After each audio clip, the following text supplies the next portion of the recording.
বাসর রাতেই আমার কোলটা দখল করে নেয় একটা পিচ্ছি মেয়ে। প্রথম দফায় অবাগতায় জড়িয়ে যাই আমি, আর দ্বিতীয় দফায় পুরোদমে স্তব্ধ হতে বাধ্য হই। সদ্য হওয়া স্বামী অবলীলায় বলে দেয়, বউয়ের অধিকার চেয়ে নিজেকে ছোট করবেন না আশা করি। টাকার লোভে বিয়ে করেছেন আমাকে, এটা আমি জানি। ছোঁয়া আমার মেয়ে। আপনাকে বিয়ে করার বিন্দুমাত্র ইচ্ছে ছিল না আমার। দ্বিতীয়বার ঘর বাঁধার স্বপ্ন আমি দেখি না। ডিভোর্সের জন্য তৈরি হন। এহেন কথার পিঠে ফেল ফেল করে তাকিয়ে থাকা ছাড়া সেই দিন দ্বিতীয় কোনো অভিব্যক্তি মুখে জমাতে পারিনি। কোলে বসে থাকা 5 বছরের মেয়েটার দিকে উন্নিমেষ তাকিয়েছিলাম আমি। জানি না বাচ্চাটা কি বুঝলো। সে হঠাৎই এক পলকে আমার ডান হাতটায় দাঁতের দাগ ফেলে দিল। একটা কামড় দিয়ে দৌড়ে চলে গেল ঘরের বাইরে। অনেক আগেই তার বাবাও চলে গেছে। আমি হতভম্ব হয়ে বসে রইলাম মিনিট তিনেক। তারপরই হঠাৎ কাল পরিস্থিতি মাথা ঘুরিয়ে তুলল। সুদূর হতে তীক্ষ্ণ তীর এসে যেন গেঁথে পড়ল বুকে। ভেবেছিলাম সব দুঃখ বুঝি এবার বিয়ের দ্বারা অবসান হবে। শেষ ভালোটা এবার হওয়ার পথে। কিন্তু আমার জন্য যে সুখ কানাকলসির জল। উচ্চবিত্ত পরিবারের বউ হয়ে এসেও আমি রইলাম নগণ্য।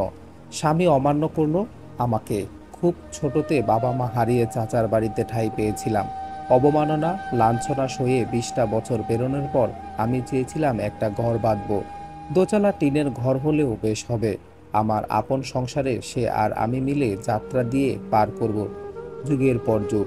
দুমুঠো ভাত খাবো মরিচ আর লবণের সন্ধিতে। তবুও আমি আমার আঙিনায় সুখের বাগান করব। এই মেয়ে তোমার জন্য বকা খাচ্ছে আমার বাবা দাদুর কাছে। তুমি কেন আমার বাবাকে বিয়ে করেছো? অগোছালো ভাবনার মাঝে এমন কথা কর্ণকুহরে পৌঁছাতেই আমি চোখ ফিরে চাইলাম। ছোঁয়া মেয়েটা দাঁড়িয়ে আছে আমার সামনে। ভীষণ রাগ যেন তার চোখ মুখ জুড়ে। আমি কিছুটা আতঙ্ক নিয়ে কান সজাগ করলাম। ড্রয়িং রুম হতে তুমুল কথা কাটাকাটির জের ভেসে আসছে রুমে। স্পষ্ট একটা ভারী কণ্ঠ কঠোর করে বলে চলেছে, একদম বেয়াদবি করবে না শরণ। বিয়ে হয়েছে, এখন তোমাকে মানতেই হবে। মেয়ে তো এমন না যে অশিক্ষিত আর অসুন্দর। তো আমি তো বলেছিলাম আমার কাউকে দরকার নেই, আমি একাই ভালো আছি। জীবনে চলতে গেলে কাউকে পাশে থাকা দরকার শরণ। তোমারও দরকার ছিল বাবা। মা মারা যাওয়ার পর তুমিও তো কারো হাত ধরনি। আবেগ মিশ্রিত কণ্ঠটা যেন বাড়ি স্তব্ধ করে দিল। বাবার মুখ হতে তাৎক্ষণিক কিছু শোনা গেল না। বাবা, আমি ঘর সংসার করতে পারবো না এখন। তাদের কথার মাঝে আমি দরজার আড়ালে লুকিয়ে পড়লাম। দরজার এক ফালি ফাঁক দিয়ে অসহায় চোখে তাকিয়ে রইলাম শরণ নামের মানুষটার দিকে। কি হয়েছিল তার? মেয়েটা তবে তারই? তার পূর্বে একটা সংসারও ছিল। ভাবনার মাঝে অজান্তে চোখ ভিজে উঠল আমার। সে এদিকেই আসছে। আমি চটজলদি চোখ মুছে যেন ছিটকে দূরে চলে গেলাম। একটু পর বিকট শব্দ হলো দরজায়। আমার কানে ভেসে এলো, বেরিয়ে যান ঘর থেকে। আমার কিচ্ছুই ভালো লাগছে না। Please get lost. চিৎকার শুনে কেঁপে উঠলাম আমি। দ্রুত পায়ে ঘর থেকে বের হয়ে গেলাম। সে ততক্ষণে ফুলে মোড়ানো বিছানাটা তছনছ করেছে। ছোট মেয়েটা ভয়ে জড়সড় হয়ে ঘরের এক কোণে বসে রইল। আমি ঘর হতে বেরিয়ে দরজার ওপাশে চুপটি করে দাঁড়িয়ে রইলাম। বুকটা ক্রমশ দুঃখে দুঃখে পরিপূর্ণ হয়ে যাচ্ছে। মিনিট তিনেক পেরোতেই হঠাৎ শ্বশুরের আগমন ঘটল। তিনি বড্ড বেদনা নিয়ে আমাকে বললেন, আমি তো তোমার জীবনটা নষ্ট করলাম মা।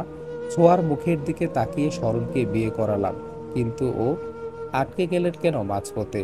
আমি আদমস্তকে তখন দাঁড়িয়ে 2 ফোঁটা অশ্রু ঝরানো ছাড়া কিছুই করতে পারলাম না।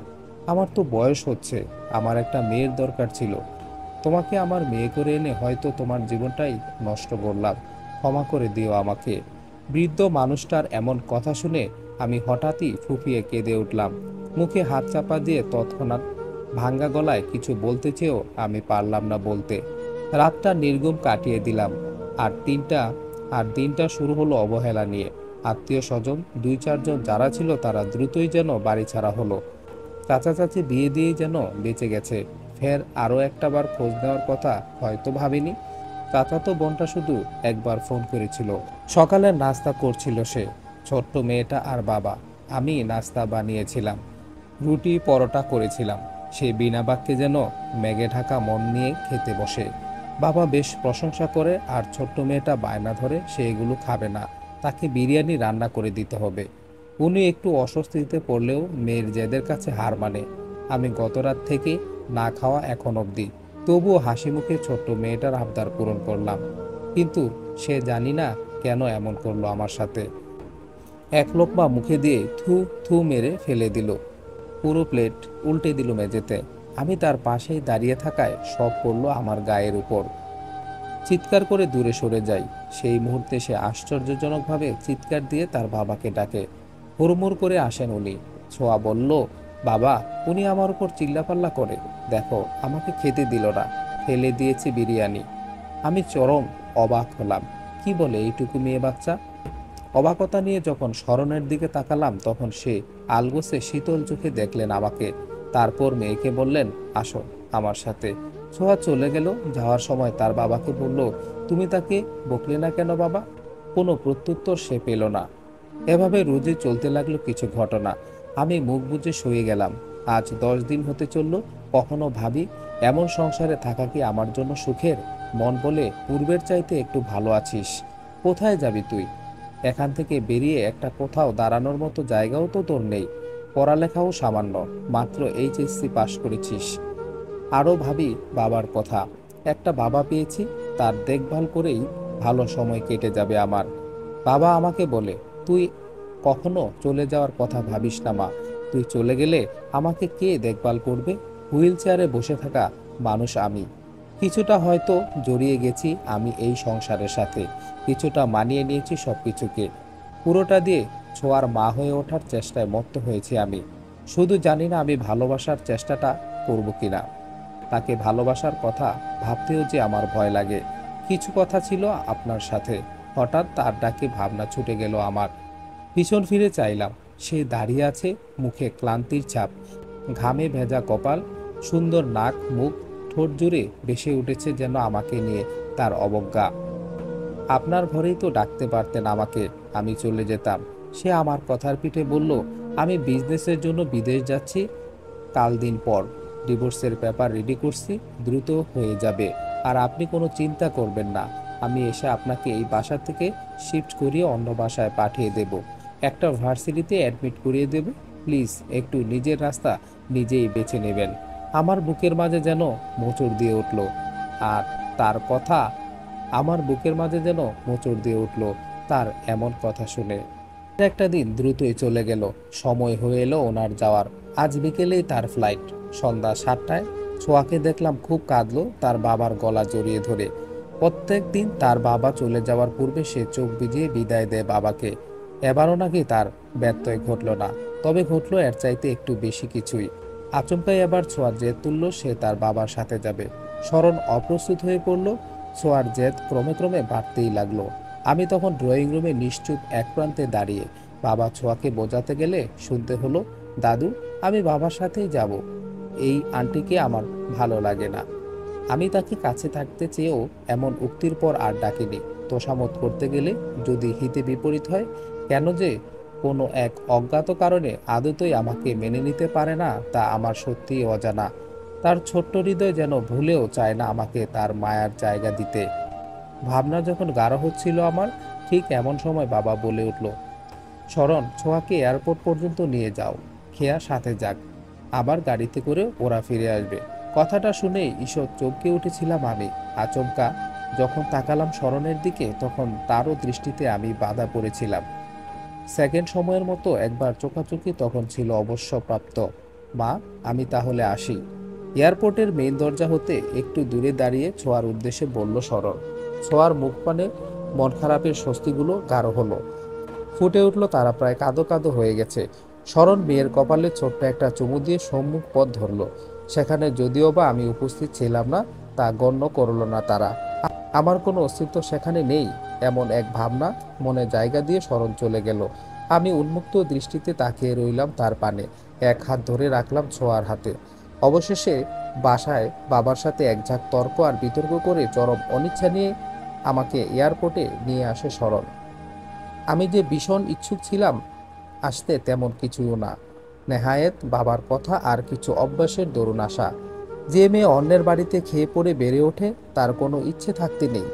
দীর্ঘ এক নিঃশ্বাসকে মুক্তি দিয়ে ক্ষত হৃদয় নিয়ে সামনের পথে চললাম। শরণ যাওয়ার পথে বারংবার চাইছে মেয়ের পানে, কেবল যেন সে দেখছে না আমাকেই, ঠিক অবহেলায় ভাসিয়ে দিচ্ছে।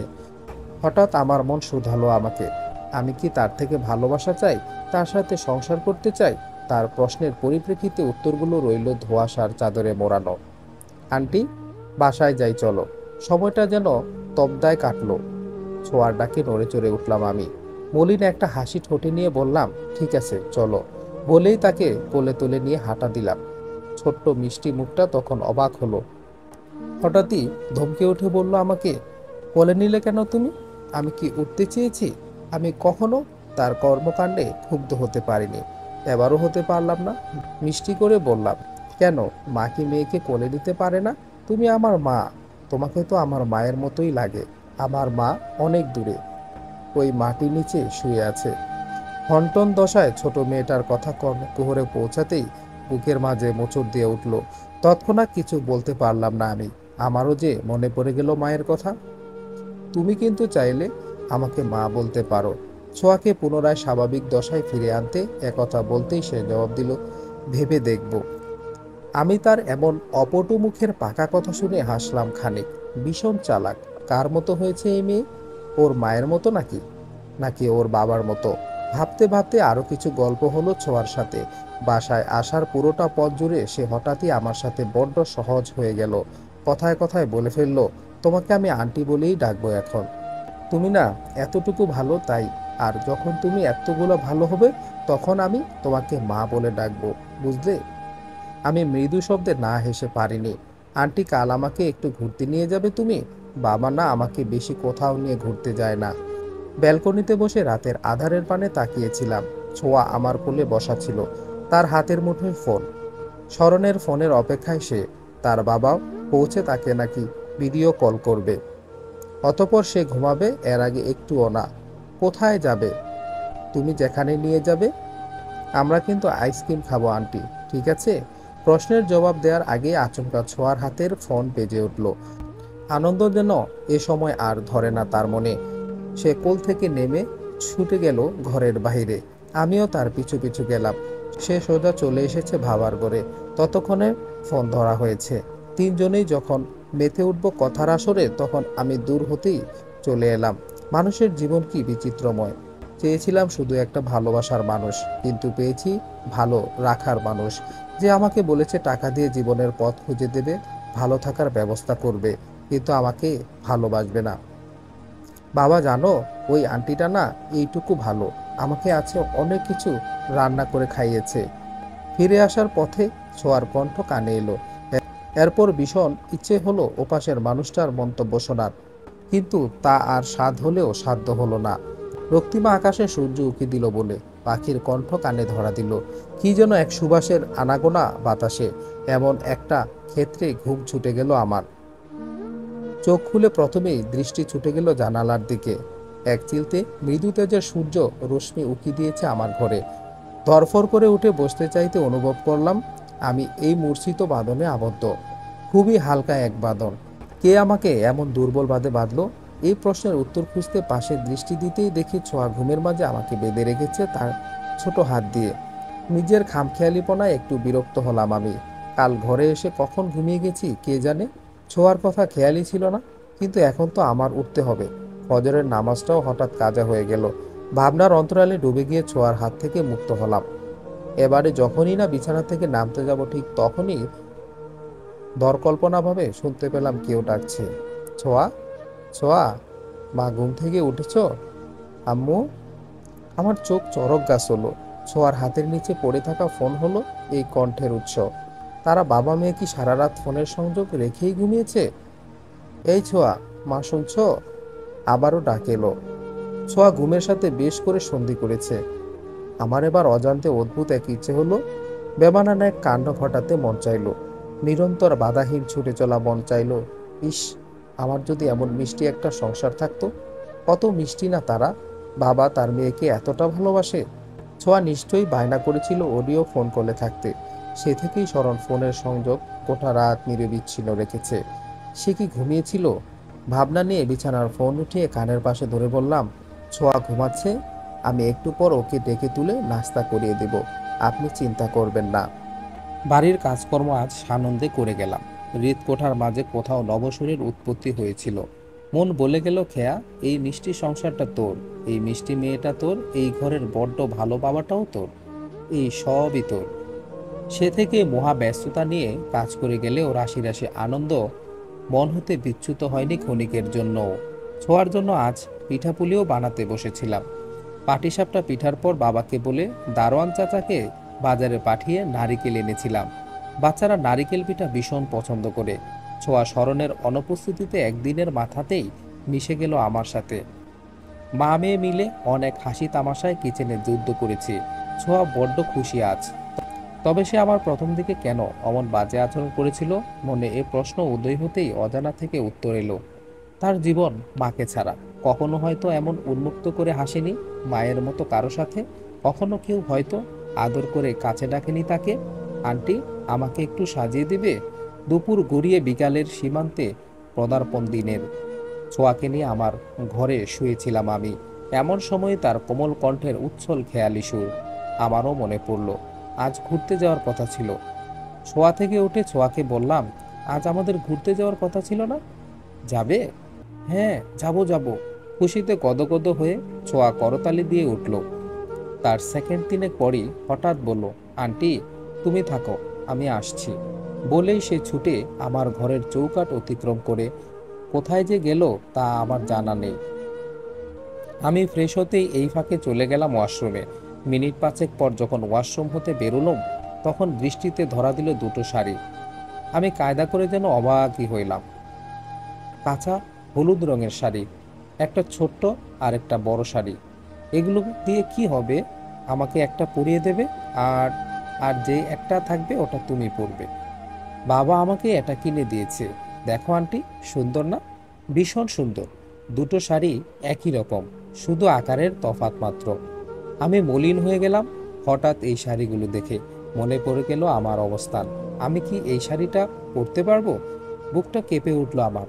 ছোঁয়ার মায়ের শাড়ি, আমার কি অধিকার আছে? ভাবনা নিয়ে একবার ছোঁয়ার মুখপানে দৃষ্টি রাখতে হঠাৎ গলে যেন ঢলে পড়ল আমার মন। খুব সাহস সঞ্চয় করে নিয়ে একবার মনে মনে জপলাম, ছোঁয়ার মা, আমাকে ক্ষমা করে দিয়েন। আমি আপনার জিনিসে ভাগ বসাতে চাই না। আপনি নেই তো কি হয়েছে, আপনার জিনিসগুলো আপনারই থাকবে। যদি শরণ কখনো আমাকে মেনে নেয়, মন থেকে স্ত্রীর অধিকার দেয়, তবুও আমি আপনার জিনিসগুলোতে নজর দেব না, খুব সযত্নে তুলে রাখবো। কিন্তু আজ শুধু আমি ছোট্ট মেয়েটার মন ভাঙাতে চাই না। কুচি করে মা মেয়ে শাড়ি পরে বেরিয়ে পড়লাম। ছোঁয়ার সঙ্গে যেন আমিও এক বন্দিনী উন্মুক্ত হলাম আজ। বাবা গাড়ি নিতে বললেও আমি নাকচ করলাম। রিকশায় ঘুরবো আমরা। যেমন ভাবনা তেমন কাজ। বাড়ির গেট থেকে রিকশা নিয়ে উঠে পড়লাম। রিকশা ছুটতে লাগলো অজানা গন্তব্যে। চালককে বলে দিলাম আমাদের আজ মাগরিবের আগ পর্যন্ত শুধু রিকশায় নিয়ে ঘোরাবেন। মোট কথা চট্টগ্রাম শহর ঘুরে দেখান। রিকশা চালক আমার কথা মতো ঘুরতে লাগলেন। ছোঁয়া বড্ড খুশি হলো। মনে হলো যেন এমন খুশি সে ইতিপূর্বে কখনোই পায়নি। আমি তার খুশির মাত্রা আরও একটু টানতেই তাকে নিয়ে গেলাম তার নানির বাসাতে। পৃথিবীর সমস্ত খুশি যেন এবার ছোঁয়ার ছোট মনে জেঁকে বসলো। ছোঁয়ার নানা নানি আমাকে বেশ সমীহ করলো। এক ফাঁকে ছোঁয়ার নানি জিজ্ঞেস করেই বসলেন, শরণ কি তোমাকে মেনে নিয়েছে? আমি এমন প্রশ্নে বেশ অপ্রস্তুত হলাম। কোনো জবাব গুছিয়ে নিয়ে এসে ব্যক্ত করতে পারলাম না। আমার দশা বুঝি উনি পর্যবেক্ষণ করে অবগত হলেন আমার কাল পরিস্থিতি সম্পর্কে। তখনই বললেন, অথই আমাদের খুব আদরের মেয়ে ছিল বুঝলে। তোমার মতো এত সুন্দর ছিল না, ও শ্যামলা ছিল। আমার আদরের মেয়েটা দুইবার আমাকে ফাঁকি দিল। একবার শরণের সাথে পালিয়ে গেল, আবার শরণকে রেখে আমাদের থেকে পালিয়ে গেল। বলতে গিয়ে তিনি হু হু করে কেঁদে উঠলেন। আমি বেজায় অস্বস্তিতে পড়ে গেলাম। তুমি অনেক সুন্দর, শরণ তোমাকে এক সময় না এক সময় মেনে নিবেই। পুরুষ মানুষ বউ ভুলে যায় তাড়াতাড়ি। মা, তোমার কাছে একটা অনুরোধ, তুমি আমার নাতনিকে মায়ের মতো আদর দিও, ওকে ফেলে দিও না। আর যদি পরে ফেলেই দেওয়ার ইচ্ছে থাকে তাহলে এখন থেকে ওকে আদর দিও না। এহেন কথার নিমিত্তে আমি শুধু ফেল ফেল করে তাকিয়ে রইলাম সম্মুখের মা বয়সী মানুষটার দিকে। ও বাড়ি হতে বেরোনোর সময় দিবা লগ্নর ইতি হয়ে এলো দশা। মৃদুমন্দ বাতাস মন খারাপের সুর শুনিয়ে দিয়ে বিদায় হচ্ছে। আকাশটা আজ হঠাৎই মেঘলা। এ যে বসন্তের বিকেল তা বললে এই মুহূর্তে কেউ বিশ্বাস করতে নারাজ হবে। আমি ছোঁয়া নিশ্চুপ হাঁটছিলাম। আমার মনে বহু প্রশ্ন, বহু কৌতুক। অথই দেখতে কেমন ছিল, সে কিভাবে বা চলে গেল সবাইকে ছেড়ে? তার কবরটা কোথায়? এসব বাঁধনহারা ভাবনা ভাবতে ভাবতে হঠাৎ ঈষৎ চমকে উঠলাম। এক দুই ফোঁটা করে যেন আকাশ বিদীর্ণ হয়ে বৃষ্টি পড়ছে। গুড়ি গুড়ি বৃষ্টি। সত্যি আরম্ভ হলো ঘন ঘন ফোঁটার গুড়ি গুড়ি বৃষ্টি। আমি ছোঁয়াকে কোলে তুলে নিয়ে দ্রুত পায়ে হেঁটে রিক্সা ধরলাম একটা। এই মুহূর্তে ভীষণ মিষ্টি এক দৃশ্য সৃষ্টি হলো আমাদের মামের। ছোঁয়া ছোট হাত দিয়ে তার আঁচল টেনে তার আমার ছোঁয়া ছোট হাত দিয়ে তার আঁচল টেনে তার আর আমার মাথা ঢাকার বৃথা এক চেষ্টা চালিয়ে গেল। বাসায় পৌঁছালাম আধ ভেজা হয়ে, শাড়ি ভিজে একাকার, খোপা খুলে বেহাল দশা। শুধু এরকমভাবে ছোঁয়াকে বৃষ্টির ফোঁটা হতে আগলে রাখার চেষ্টা করেছিলাম, তবুও ভিজে গেছে। মেইন ডোরে গিয়ে কলিং বাজিয়ে ছোঁয়াকে কোল থেকে নামিয়ে দিলাম। ইতিমধ্যেই দরজা খোলার শব্দ কানে এলো ইতিমধ্যেই দরজা খোলার শব্দ কানে এলো। মুখ তুলে দরজার দিকে দৃষ্টি দিতে অন্তরাত্মা আমার লাফিয়ে উঠল। দরজার ওপাশে কে? ঘরের আলোর ছিটে ফোটায় শরণকে স্পষ্ট দেখা যাচ্ছে। শরণ দাঁড়িয়ে। আমি অবাক, বিস্ময়, ভয় সব হাতের মুঠোয় নিয়ে স্তব্ধ হয়ে দাঁড়িয়ে পড়লাম। ছোঁয়া বাবা বলে আনন্দের স্বরে চিৎকার দিয়েই লাফিয়ে পড়ল শরণের উপর। শরণ কোলে তুলে নিল মেয়েকে। ছোঁয়া শুরু করে দিল তার ধারাবাহিক বুলি। আমি আলগোছে ওদের অন্তরালে শুকনো এক ঢোক গিললাম। শরণের চোখের দৃষ্টি বলে দিচ্ছে, যেখানে ভাগের বয় সেখানেই সন্দেহ হয়। প্রবাদ আজ প্রমাণিত হবে আমার উপরে। তবে আমি শঙ্কিত। আজ তো তার আসার কথা ছিল না। আরও 2 দিন বাকি। এই মানুষটা কি মেয়েকে আমার কাছে রেখে কুল পায়নি কানাডায়, ছুটে এসেছে আজই? তাও আবার আমি যখন অতুইয়ের শাড়ি পরে শটাং দাঁড়িয়ে আছি তার সামনে। শাড়িটা কেন নিয়েছেন? কোন অধিকারে? মিনিট 3 পরই দাঁতে দাঁত চেপে ঝরে পড়া রাগ নিয়ে উপস্থিত হলো শরণ আমার সামনে। আমি ড্রয়িং রুম অতিক্রম করার পর্যায়ে তখনই বুকের মাঝে ভয় বাসা বাঁধল। কি হবে এখন? আমি একটা প্রশ্ন করেছি আপনাকে, কথা কানে যাচ্ছে না? এত বাড়াবাড়ি কেন করছেন? ছোঁয়া বলছিল তাই পড়েছিলাম। বলতে গেলে মিনমিন করে জবাব দিলাম আমি। শরণ যেন ফুঁসে উঠল আরও। সে বলে উঠল, ছোঁয়ার কথা কেন শুনবেন আপনি? আপনার কি কোনো কমন সেন্স নেই? অন্যের জিনিসে কেন হাত দেবেন আপনি? তার চিৎকারে কেঁপে উঠলাম আমি। সে হঠাৎই রাগে পাশে থাকা ছোট্ট কাচের টেবিলে সজোরে লাথি দিয়ে আমার দিকে আঙ্গুল উঁচিয়ে বলে উঠল, ইন ফিউচার এমন দুঃসাহসিকতা দেখাবেন না। আপনার কোনো রাইট আছে এই জিনিসগুলোর প্রতি? আমি কি সেই অধিকার আপনাকে দিয়েছি? আমি ধমক শুনে চোখ খিচে বন্ধ করে নিয়ে দাঁড়িয়ে রইলাম। সে যেন মিনিট 3 আমাকে পরখ করে গেল রাগ ঝরা চোখে। যখন কানে কারো গটগট করে চলে যাওয়ার শব্দ এলো, তখন চোখ তুলে ঊর্ধ্বে দৃষ্টি তুলে দেখলাম সে চলে যাচ্ছে। বুক চিরে একটা দীর্ঘশ্বাস ফেলে তাকে মনে মনে বলে দিলাম, এমন ব্যবহার আমার কাছে স্বাভাবিক লাগে জানেন? চাচি আম্মা আরও কত বাজে বাজে ব্যবহার করতো আমার সাথে। সেই দিন কলেজের নবীনবরণে পরে যাওয়ার জন্য শুধুমাত্র একটা শাড়ি চেয়েছিলাম তার থেকে। কত কথা আমাকে যে শুনিয়েছিল। আসলে মানুষ বলে না, বিষে বিষে বিষক্ষয়। আমার বেলায় কথা শুনে শুনে অটোমেটিক হজম হয়। মন মোটামুটিভাবে একটু খারাপ হলো, তবে খুব হতে পারল না। এমন এক পরিস্থিতি যে সৃষ্টি হবে তা আমি আগে থেকেই মনকে প্রশিক্ষণ দিয়ে রেখেছিলাম। কিছু বললে শুধু শুনে যেতে হবে খেয়া। সে বলতেই পারে, কারণ কারো ভালোবাসার জিনিসে কেউ হস্তক্ষেপ করলে তা অসহনীয়, কাটার মতো বিধে। এ ব্যথা আমি সয়েই এসেছি সেই ছোটবেলাতেই, প্রথম ভালোবেসে ভুল করে, একপাক্ষিক ভালোবাসায় জড়িয়ে গিয়ে। সে যে কোথায় কে জানে। 10 বছর বয়সে প্রথম দেখা। বাবা বাসা শিফট করার দরুন একটা মজার বিষয় ঘটে গিয়েছিল। আমি আজও তার নাম জানি না। সে কোথায় এখন কে জানে। তাকে আর মনে পড়ে না। সব অনুভূতি ফিকে। তবে হ্যাঁ, যখন তার কথা মাথায় আসে তখন বুকে সূক্ষ্ম এক অদ্ভুত ব্যথার সুর ওঠে। রাতের বেলা খাবার আর খাওয়া হলো না আমার। বাবাকে শুধু খাবার দিয়ে তার পাশে বসে বসে গল্প করে গেলাম। গল্পে গল্পে অনেকবারই প্রশ্ন করতে চেয়েছিলাম, অথই কিভাবে মারা গেছে, কি হয়েছিল ওর। কিন্তু কোনো এক অজানা বাধা আটকে রাখলো আমাকে। বলা হলো না। বাবার খাবার খাওয়া শেষ হয়ে গেলে সব গুছিয়ে পুনরায় ওনাকে ঘরে রেখে আসলাম। বৃষ্টির দ্বারা তখনও চলমান। খাবার টেবিলে কিছুক্ষণ মৌন হয়ে বসে এক ঝাঁক ভাবনা ভাবলাম। আমার জীবনটা যেন মাঝি ছাড়া নৌকা হয়ে গেছে। কোনো আপন ঠাঁই ঠিকানা নেই। নদীর স্রোত যেদিকে আমিও যেন সেই দিকেই চলছে। ভাবতে গিয়ে চোখজোড়া নিয়ে পড়ছে যেন ঘুম ঘুম অভিপ্রায়। এরই মাঝে মনে হলো ছোঁয়ার কথা। কিছু খেয়েছে কি মেয়েটা? একবার কি উকি দিয়ে আসবো ওর ঘরে? যাওয়াই যাক। গা ঝাড়া দিয়ে উঠে দাঁড়ালাম। এক কদম সামনে এগোতেই হঠাৎ থমকে গেলাম আমি। আদো আদো আলোতে দেখতে পেলাম কেউ হেঁটে আসছে ড্রয়িং রুমের দিকে। বুঝতে অসুবিধা হলো না ওটা শরণ। আমি যথাসম্ভব স্থির হয়ে দাঁড়িয়ে থাকার চেষ্টা করলাম, এই আশায় যেন তার নজরে না পড়ি। মনের ছোটোখাটো এই ইচ্ছেটা পূরণ হলো। আমি শরণের দৃষ্টির অগোচরে রয়ে গেলাম। মেইন ডোর খুলে সে বেরিয়ে যেতেই আমিও কিছু না ভেবে পিছু নিলাম তার। তন্দ্রা ভাবটা ছুটে পালিয়ে গেছে। মনে বাসা বেঁধেছে একঝাঁক কৌতূহল। প্রায় দৌড়ে বাইরে বেরিয়ে এলাম আমি। বাইরে ঘুটঘুটে অন্ধকার। ঝুম বৃষ্টির মাঝে কেউ যেন নেই, শুধু শরণ হাঁটছে হাতে একটা টর্চ নিয়ে। আমি বিপত্তিতে পড়ে গেলাম। এই আধারে ভয়ে ভয়ে পা ফেলে তবুও কৌতূহলী হয়ে ছুটলাম তার পিছু পিছু। বাড়ি থেকে 5 মিনিটের রাস্তা অতিক্রম করতে হলো। এর মাঝে আমার ভাগ্য সুপ্রসন্ন হয়ে রাস্তার ল্যাম্পপোস্টগুলো আলো ছড়িয়ে দিল। ইলেকট্রিসিটি অফিসের সেই ভালো মানুষটাকে অনেক ধন্যবাদ দিয়ে এগোতে থাকলাম। বৃষ্টির পানিতে সিক্ত হয়ে ওঠা কাপড়ে ঠান্ডা লাগছিল বেশ, কিন্তু তোয়াক্কা করছি না এখন। শরণের হাতে শুধু টর্চই ছিল না, ছিল একটা লাল টুকটুকে গোলাপের গুচ্ছ। সে তার কাঙ্ক্ষিত স্থানে পৌঁছে সেই ফুলটা রেখে দিল আলগোছে, পরম যত্নে ভালোবেসে একটা কবরের ওপর। আমি তার থেকে বেশ দূরে দাঁড়িয়ে দেখতে লাগলাম তার কর্ম। এটাই তার গন্তব্য ছিল, কবরস্থান। শরণ বিড়বিড় করে কিছু বলতে লাগলো, মাটির ঘরটার দিকে দৃষ্টি রেখে। আমি তা শুনো বলে একটু এগিয়ে গেলাম। অস্পষ্ট কণ্ঠে বলতে শুনলাম, আজকের দিনে ছোঁয়া আমাদের কাছে এসেছিল। ওর 6 বছর হতে চলল আজ। গতবারও এই দিনই তুমি ছিলে, আর এবার আমার নিজের প্রতি ঘৃণা হয় অথই।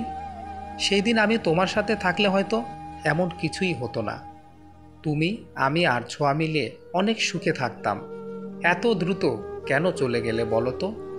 তুমি সেই দিন কোথায় গিয়েছিলে সেটাও আমি জানতে পারলাম না আজও। তুমি শুধু একবার বলে যেতে আমাকে, কে তোমার গলায় ছুরি? চা। বলতে গিয়ে শরণ হঠাৎ স্তব্ধ হয়ে গেল। আমি চমকে উঠলাম। ছুরি চালিয়েছিল মানে? অথৈকে খুন করা হয়েছে? আমার গা কাটা দিয়ে উঠল। শরণের মুখে শুনতে পেলাম শরণ আরও বলছে, আমি তাদের আরও দ্বিগুণ কষ্ট দিয়ে শেষ করব অথই। আমার ভালোবাসা যারা কেড়ে নিল তাদের আমি একটাকেও ছাড়ব না। আমাকে যারা খুব কষ্ট দিয়েছে তাদের কাউকে ভালো থাকতে দেব না। আমাকে যারা তোমার অভাবে পুড়িয়ে দিয়েছে তাদেরও আমি পুড়িয়ে দেব। বলতে বলতে দেহের ভার ছেড়ে দিল শরণ। মাটিতে ধপ করে বসে গিয়ে সে হঠাৎ ভীষণ আবেগ নিয়ে বলে উঠল, অথই, সবশেষে এটাও তো হতে পারত, তুমি আমাকে ছেড়ে না গেলেও তো পারতে। আমার ভীষণ অভিমান তোমার প্রতি। কণ্ঠস্বর বারংবার ক্ষীণ হয়ে আসছে শরণের। পুরুষ হৃদয়ে অসহনীয় দুঃখগুলো আর ধরে রাখতে পারল না যেন। অঝরে নিঃশব্দে বন্ধ চোখে অশ্রু বিসর্জন দিচ্ছে। আমি অনিমেষ তাকিয়ে দেখতে লাগলাম এই দৃশ্য। সবটাই যেন দুর্কল্পনীয়, ভাবনার বাহিরে। আমার মাথায় পুনঃ পুনঃ একটা শব্দই ঘুরতে লাগলো, মার্ডার, মার্ডার আর মার্ডার। চোখে ভেসে উঠতে লাগলো কারো গলায় ছুরি বাজানো লাশ। অথয়ের চোখ দুটো কি খোলা ছিল? ভাবনার মাঝেই দেখলাম শরণ উঠে দাঁড়িয়ে গেছে। চোখ মুছে সে প্রিয়তমার কবরের কাছ থেকে ক্রমশ দূরে চলে আসছে। আমি একটু আড়ালে গিয়ে দাঁড়িয়ে গেলাম। সম্ভব হলো কি বুঝলাম না। পুরো কবরস্থান ঘিরে ছিল বৈদ্যুতিক আলো। আমি আরও একটু আড়ালে চলে গেলাম, কিন্তু তখনই বাধল বিপত্তি। হঠাৎ মনে হলো কোনো ঠান্ডা কিছু আমার শরীরে হাত দিল। আত্মা ধরফরিয়ে উঠল আমার। কবরস্থান এটা, এ কথা মাথায় আসতেই কিছু না ভেবে কাল পরিস্থিতি ভুলে একটা চিৎকার দিয়ে উঠলাম আমি। ভয়ে জমে গেলাম। আধভোজা হয়ে এলো আমার চোখ। আমি দৌড়ে সেখান থেকে চলে আসতে চেয়েও পারলাম না। হাত পায়ের শক্তির অবনতি হলো, সব যেন হারিয়ে গেল। লুটিয়ে পড়লাম যেন মাটিতে। মাথার মধ্যে তখন আরও একটা বোকা বোকা ভাবনা খেলে গেল। এটা কি অথই হতে পারে? শরণকে বিয়ে করার অপরাধে কি শাস্তি দেবে সে আমাকে? পেশেন্টের হার্ট দুর্বল, মনে হচ্ছে ভয় পেয়েছে। এমন কিছুই কর্ণপাত হলো। অনুভব করলাম মাথা ঝিমঝিম করছে। অতঃপর আচমকা মনে পড়ে গেল সেই ভীতিকর কাহিনী। ধরফড়িয়ে লাফিয়ে উঠে আমি চারিদিকে চোখ বুলালাম। এটা তো আমার ঘর। বেডের পাশে দাঁড়িয়ে আছে ছোঁয়া, শরণ আর একজন সুদর্শন পুরুষ। বেশভূষা বলে দিচ্ছে সে ডাক্তার। ধরফড়িয়ে উঠে বসে আমি হা হয়ে তাকিয়ে রইলাম। শরণের দিকে চোখ পড়তে সে কটমট করে তাকালো আমার দিকে। আমি তড়িঘড়ি করে চোখ সরিয়ে নিলাম। একটু হলেও বুঝলাম রাস্তা থেকে কিভাবে বিছানায় চলে এসেছি আমি, কিন্তু বুঝে উঠতেই হৃৎপিণ্ডের কম্পন বেড়ে অস্বস্তিকর কারবার হলো। আমি যে তার পিছু পিছু নিয়েছিলাম এটা সে জেনে গেল। আবার কি কি বললে যেন রাগ ঝাড়বে আমার উপর। এখন কি ঠিক আছেন আপনি? পানি খাবেন? ভাবনার মাঝে অচেনা ডাক্তারের কথা কর্ণপাত হলো আমার। আমি এক নজর দেখার জন্য মুখ তুলে চাইলাম তার দিকে, কিন্তু ভয়ে যেন মুখে কোনো বাক্যই ফুটাতে পারলাম না। মাথার আর ঘাড়ের ওপর অত্যাচার করে বুঝিয়ে দিল আমার পানি খাওয়াটা চূড়ান্ত রূপে জরুরি। সুদর্শন ডাক্তারটা আমার শব্দহীন ভাষা বুঝে পানিপূর্ণ একটা গ্লাস এগিয়ে দিল আমার দিকে। আমি ঢকঢক করে পান করে নিলাম। এমন সময় শরণ বলে উঠল, অমন আলুর বস্তার মতো ঠাস করে পড়ার কারণটা কি? আমার মুখ ভর্তি পানি ছিল। এমন সময় শরণের এই প্রশ্ন না চাইতেও আমার চোখ চরক গাছ হয়ে উঠল যেন। মুখের পানিটুকুর স্থিতি জড়তায় আটকে গেল ভাবনার দরুন। আমাকে কি আলুর বস্তা বলা হলো? আকাশ পাতাল এক করে ভাবনায় মেতে উঠলাম আমি। আমাকে কি সত্যি আলুর বস্তা বলল? আমি না মাত্র 1 মণ 5 কেজি? অঙ্কন বোবা হয়ে গেছে। অতিরিক্ত ভয় পেলে মানুষ কি বোবা হয়ে যায়? শরণ গভীর চোখে আমাকে পরখ করতে করতে হঠাৎই বলল, ভাবখানা তার এমন যেন সে গালে হাত দিয়ে ভাবতে বসেছে। তার এমন কথা শুনে আমার চোখ যেন পারলে পটর ছাড়া হয়ে যায়। অঙ্কন নামের ডাক্তারটা ব্রু কুটি করে তাকিয়ে রইল আমার দিকে। তার অভিমত হলো, ভয় পেলে মানুষ হার্ট অ্যাটাক করে, কথা এড়িয়ে আসে, কিন্তু পার্মানেন্ট বোবা তো হয় না বন্ধু। মনের সবটুকু হতাশা নিয়ে সে কথা বলতেই আমি এবার ভেতরে ভেতরে রাগ আর ক্ষোভ নিয়ে মুখের পানিটুকু গিলে ফেললাম। বাজখাই গলায় বলে উঠলাম, আমি বোবা হইনি। আমার পরিষ্কার কণ্ঠস্বর তাদের কর্ণপাত হতেই তারা একযোগে তাকালো আমার দিকে। আমিও তাকিয়ে রইলাম উদ্দেশ্যহীন ভাবশূন্য হয়ে। এরপর হঠাৎ স্মরণের প্রশ্ন আমার দিকে, কি হয়েছিল? ভূত আমার কাঁধে হাত রেখেছিল। ভীষণ ভীত হয়ে একথা বলে দিতেই স্মরণ যেন বিরক্ত হয়ে বলল, কি? আমি মিনমিন করে বললাম, ভূত। ওর ঠান্ডা হাতটা দিয়ে আমাকে ধরেছিল। স্মরণ আমার কথা শুনে খানিক ফুসফুস করে উঠল। এরপর কোনো কথা খুঁজে না পেয়ে সে রাগ ভরা চেহারা নিয়ে গটগট করে বেরিয়ে গেল রুম থেকে। অঙ্কনের উদ্দেশ্যে বলে গেল, সরি ভাই, এত রাতে তোকে বৃষ্টির মধ্যে ডেকে নিয়ে এসে পাগলের চিকিৎসা করানোর জন্য।